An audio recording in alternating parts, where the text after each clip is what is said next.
du colloque Astrologie et Spiritualité,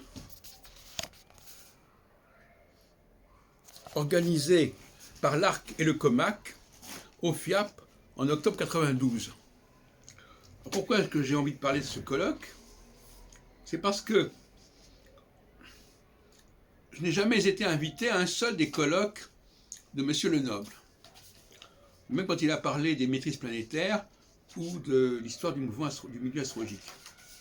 Mais là, par contre, j'ai fait un exposé qui s'appelle Éthique et astrologie dans les milieux juifs et chrétiens du Moyen-Âge, qui fait quand même une quinzaine de pages.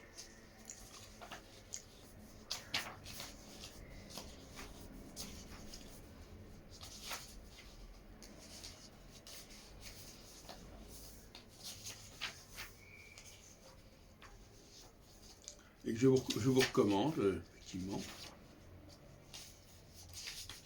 Mais je pense que c'est grâce à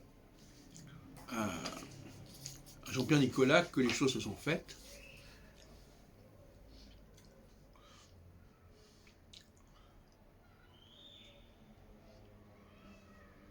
Donc j'ai un souvenir assez attendrissant pour ce colloque de 92, au FIAP, qui est le centre où j'ai organisé un très grand nombre de congrès en 75, 76, 77, 78. Et là, effectivement, j'ai pu être écouté en tant qu'historien déjà sur ce sujet.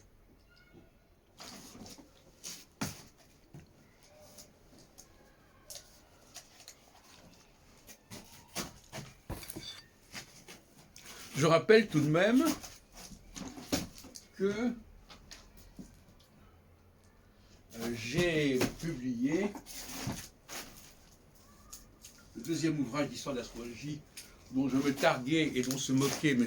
Barbeau, c'est le livre des fondements astrologiques de Ibn Ezra, qui était d'ailleurs mon master aux langues orientales, avec la professeure de Georges Vaïda.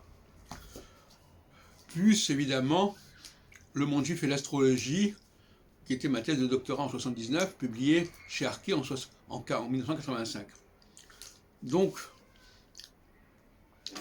quand Yves Lenoble a fait sa conférence aux journées de l'AFDAF au mois de mars, et qu'il a parlé des historiens de l'astrologie, il parle beaucoup de Giuliano Gemma, de Gemma, et même de sa thèse de doctorat, mais il ne parle pas de mes travaux sur l'histoire de l'astrologie.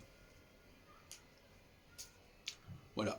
C'est une façon de faire. Dans le milieu astrologique, on parle de ce qu'on a envie de dire, et puis ce qu'on n'a pas envie de dire, on n'en parle pas. Et puis c'est comme ça, c'est une façon de faire.